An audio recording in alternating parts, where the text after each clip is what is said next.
Hey guys, I'm Joel. Welcome back to a new video. If you didn't watch my last one, I would really recommend you to go back and watch it because I finally drove my E30 for the first time and some problems arised. So I'm kind of like 50-50 about driving it right now. Like I really want to drive it and put some miles on it, but there's a few things that I really need to take care of and I can't ignore it. If I ignore it, it's just gonna get worse.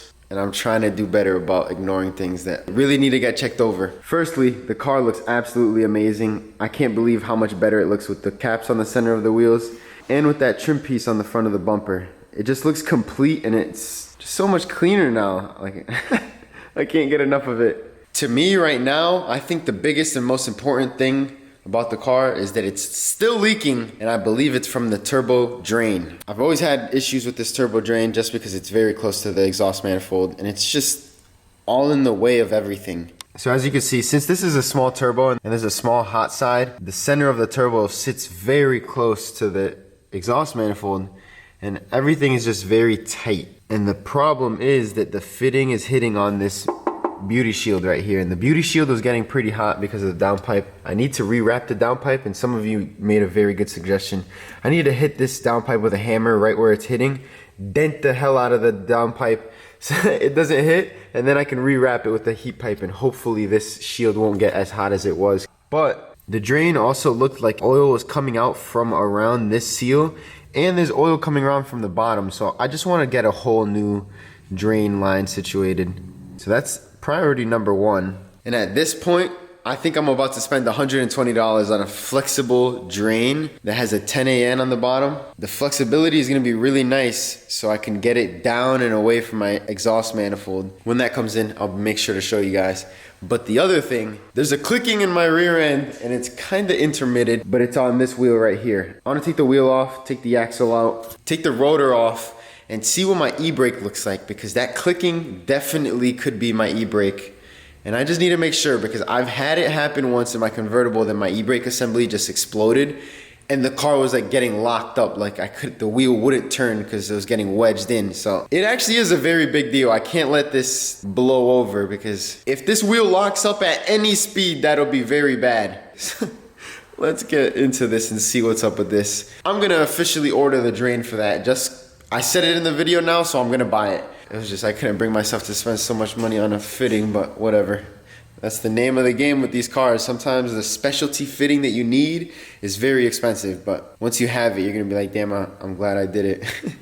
I'm gonna get it up on the lift and take the axle out and all that, but the best way that I found to get this low ass car on the lift is just jack the diff up and then the arms slide right under.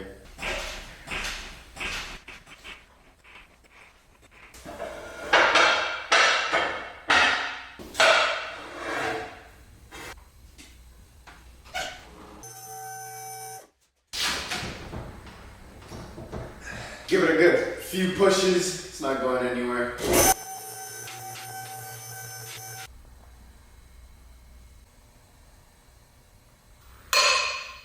Man, Loctite is definitely doing its job. I definitely need to take this axle out and at least see what's going on, because it made a mess out of everything back here. So this is kind of weird. There's no way that this is the clicking. It really could be. It really could be. No, there's definitely still an axle click, because when I stopped moving, I don't know. When the car stopped moving, this thing, I definitely need to fix that.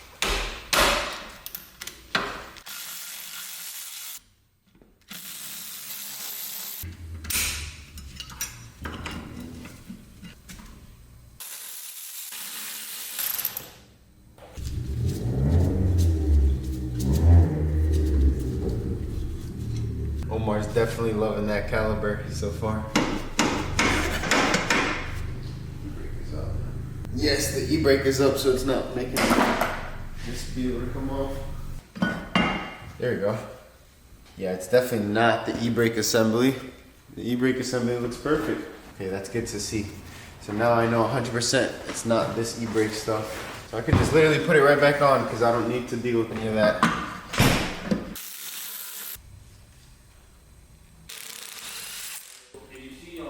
I pulled the e-brake up so that hopefully it doesn't spin. Let's see. Yeah, it's still spinning a little. Fuck, I gotta put it in gear.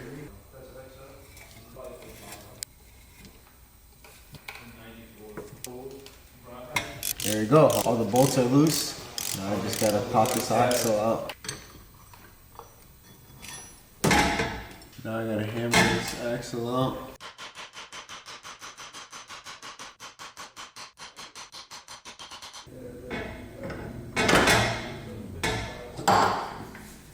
We're out.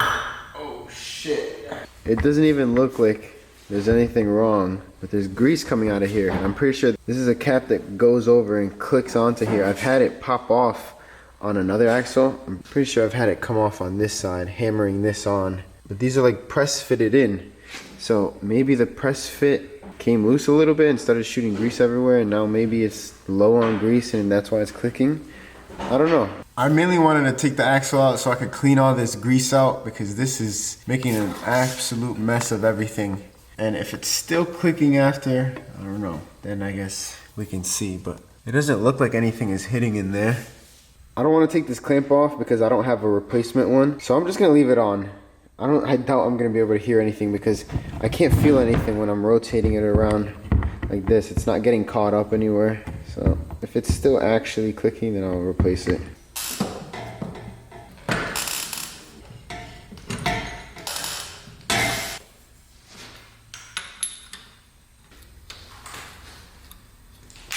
Now I can take this axle puller tool. Makes it a lot easier to install these things because I always hated pulling them through.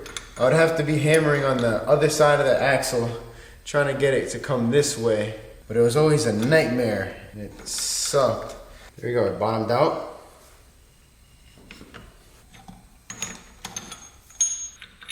There we go, as easy as that, the axle is now in. The link is gonna be in the description because this tool just saved me a lot of time.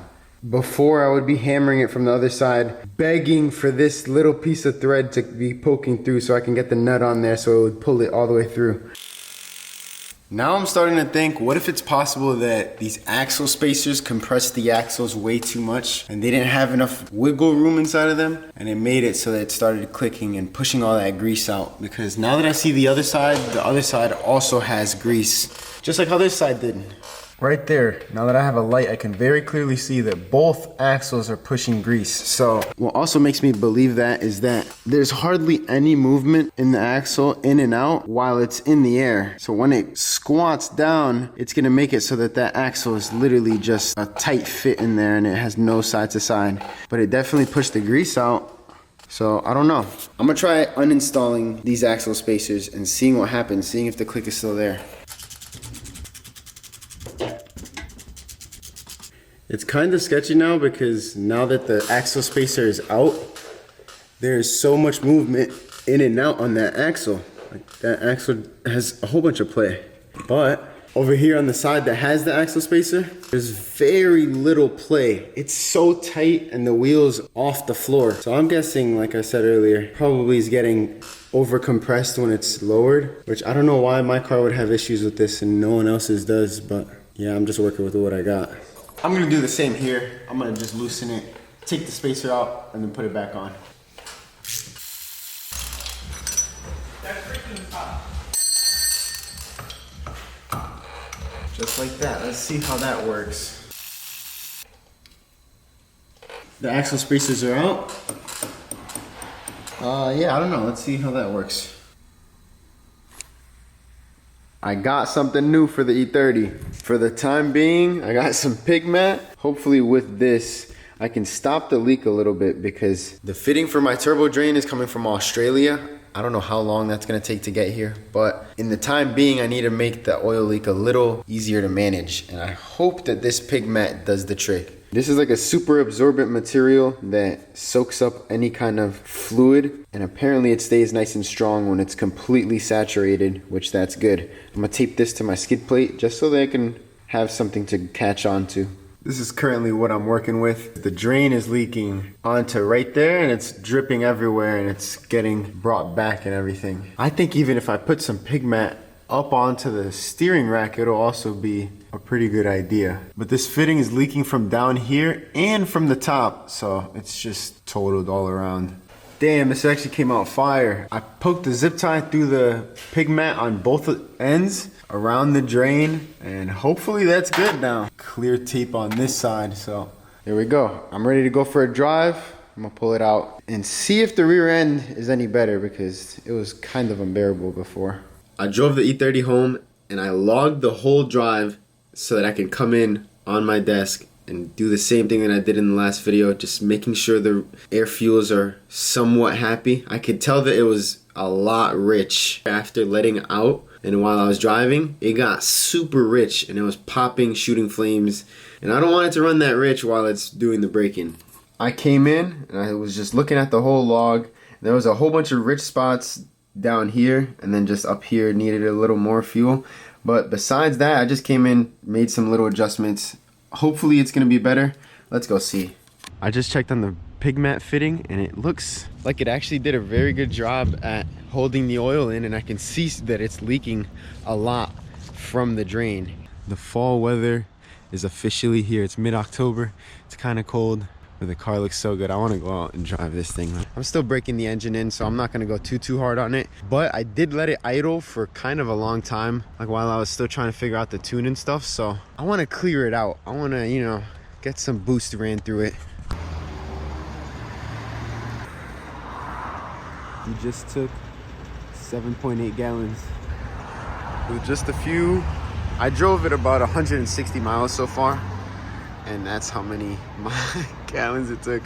So I was just looking at it, and I never really knew what this Lambda Ego Correct meant, the third one. I was always looking at the second one, and I was trying to match the second one to the target. But now I realize I think the bottom one might be where it's actually reading, and then the true Lambda is just what it is after the correction, because the ECU is giving more fuel and taking less fuel out if the tune isn't very close. So like right here, this ego correction was way lower because it was taking fuel out, and that's why the ego correction, it was reading 0.87, and now it's reading even with the Lambda. At 100%, there's no correction going on. I'm almost positive about that. So that makes a lot more sense now. I don't want the ECU to be adding or taking any fuel out. I want to have the map be just close enough. This is what fall in the Northeast looks like. I love it. Look at this.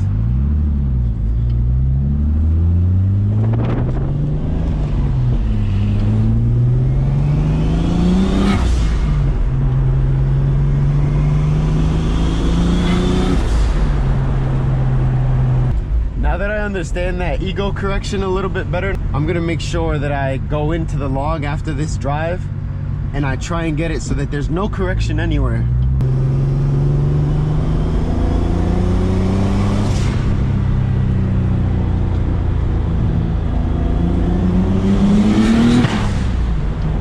That was my clutch pedal. If I'm on the gas at all when I push the clutch in, my two-step turns on.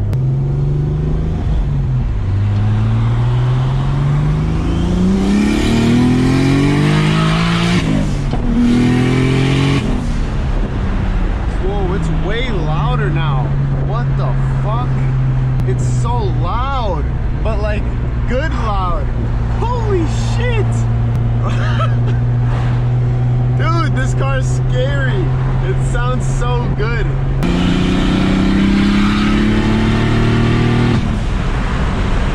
I'm not going more than 50% throttle on the highway, just because it's too much.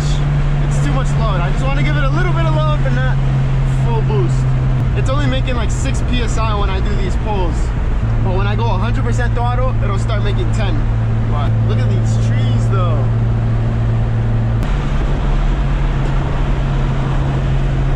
I'm gonna keep doing this same drive throughout fall, and I wanna see how the trees progress.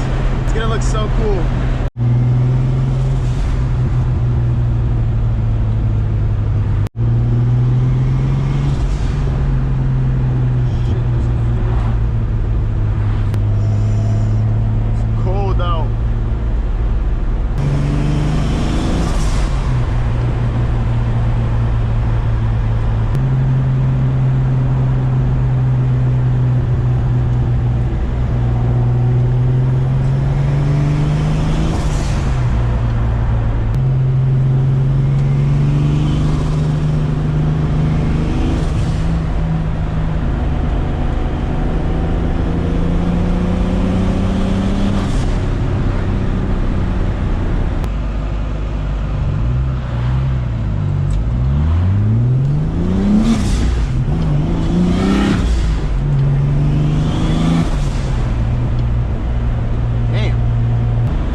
this car likes on the back road. I can make it sound so good in third gear.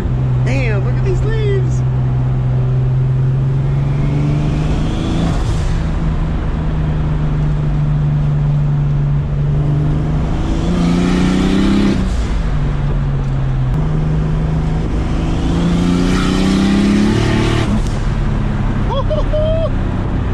It's like glazing the tire at 50% throttle. That makes no sense. Yo, I brought my car into the nature and I did not think it was gonna look this good. Oh shit. Let's go. I need to figure out the camera settings, but it looks so good. I got an ND filter on the camera now and that definitely did the trick. But damn, yo, this thing looks so good.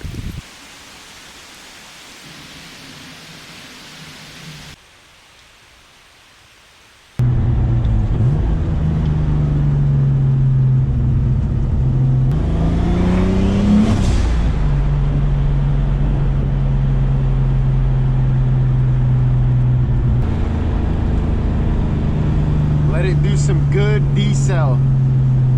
I can't skimp the engine of any decel.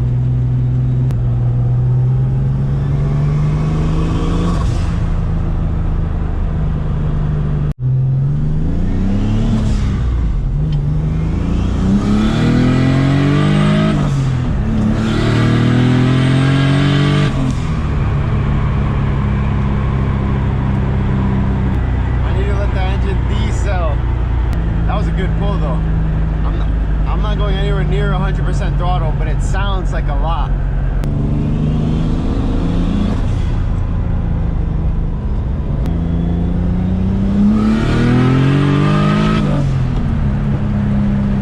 You hear how it screams so like politely, but it's not super loud that.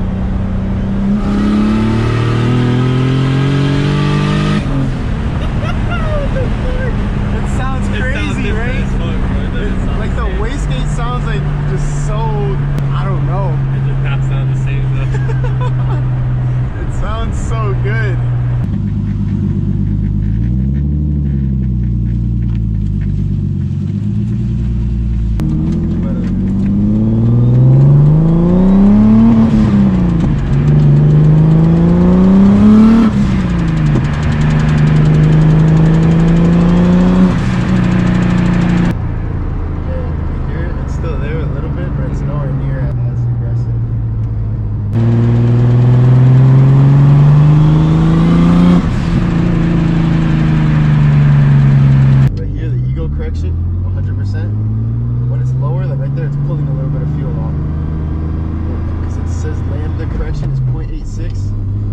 Before the correction, this is what the lambda is before the correction. See, that's 0.87, so we got to take some fuel out of there. So go to that cell on the left, 85. Yeah, and then Right here? Yeah, yeah. And then W? And W, yeah. Once, yeah. One? Yeah, just one.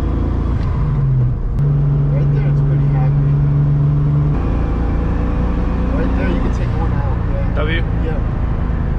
So right there, you see how it was just a it was little lower. bit Yeah. So just go one by one. I don't know how much strength one point has, you know?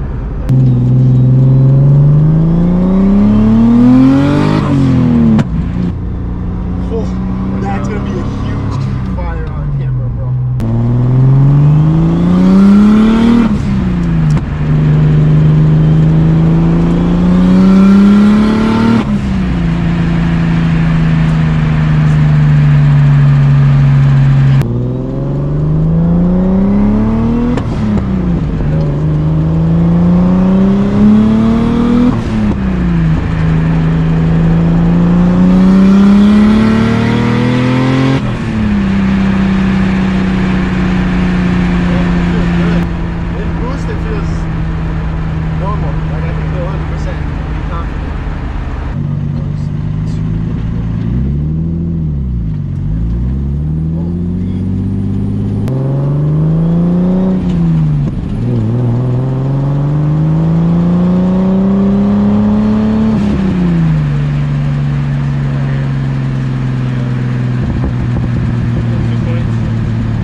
actually kind of concerning how much this thing is smoking. What the fuck, bruh?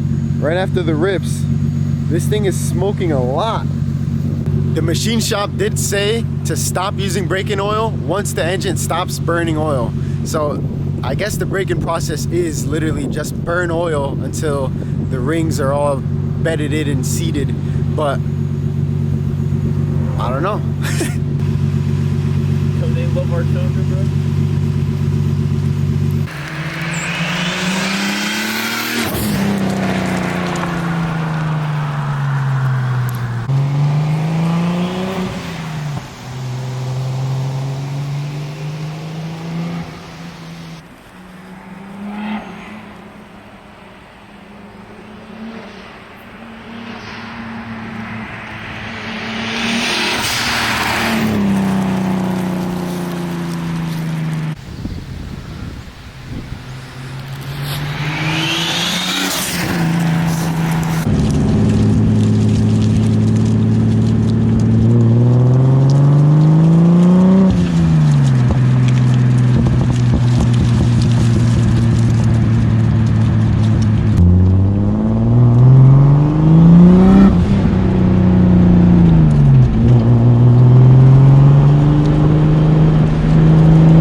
the gas a little bit too slow.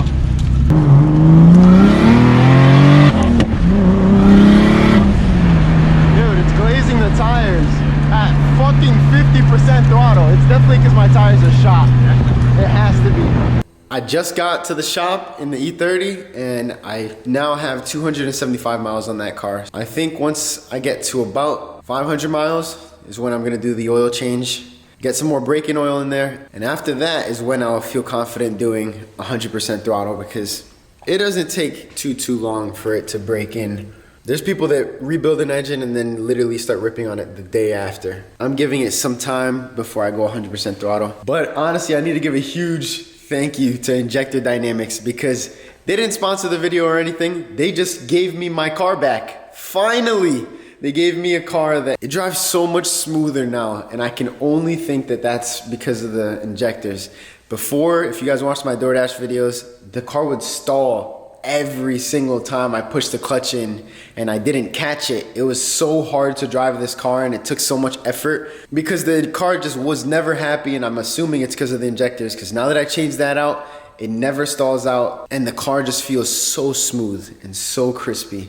I just need to say thank you to them because they make a really good product, and I couldn't be happier with the Injector Dynamics 1050 cc's that are currently in this car, because they're everything I could have asked for from the previous setup. Now that I'm getting a little bit more comfortable on the VEM software and tuning it myself, I'm trying to make it so that the computer isn't correcting at all. I want the Eagle correction to stay at 100 so that it doesn't start pulling fuel out, and then once it goes to a new bank, it starts pulling it where it's not supposed to, and it just causes so much disruptance in the graph. So it just, every time I drive it, I pull up the log, make sure everything's good, fix it a little bit, go back out, and then that's the process repeating itself. I will go on the dyno once the engine is fully broken in, but I'm just giving it that few miles before I go and make some power at the dyno. I hope you guys enjoyed this video because it's finally here and I can finally enjoy it. Subscribe, leave a like on the video if you enjoyed it. Follow my Instagram at E30Joel to stay up to date with everything that I'm doing. And yeah, thank you for watching.